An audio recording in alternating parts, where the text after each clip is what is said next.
Kami juga melakukan uji toksikologi terhadap sampel-sampel organ dalam korban.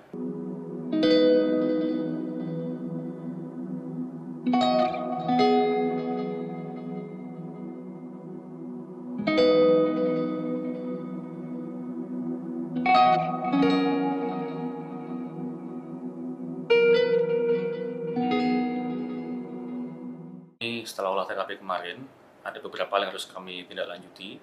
Kami lakukan pemeriksaan ke apartemen korban. Kebetulan di sana korban tinggal bersama dengan adiknya, dan di sana kami menemukan catatan sekolah korban untuk mencatat pelajaran, dan kami temukan ini kedua tulisan tangannya identik. Selain itu, kertas yang digunakan juga identik.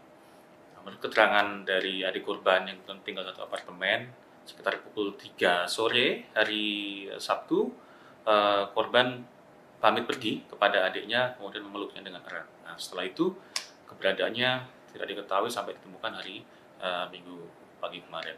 Kami juga melakukan penyidikan ke rekan korban yang berinteraksi di kampus.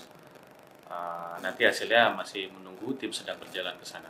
Kemudian untuk hasil otopsi, memang otopsi sudah selesai. Kami sekarang saat ini sedang menunggu hasilnya dari kedokteran forensik di Rumah Sakit Bayangkara Surabaya.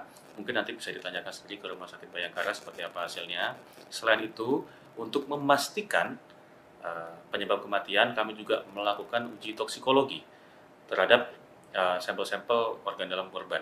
Apakah ada racun atau tidak, nanti kita tunggu hasilnya. Dan mohon izin, sejauh ini sudah berapa saksi yang diperiksa?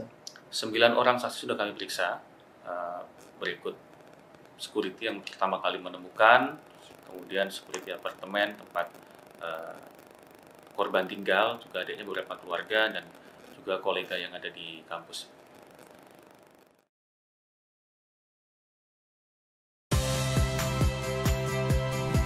Saya Audrey Chandra, saksikan program-program Kompas TV melalui siaran digital, pay TV, dan media streaming lainnya.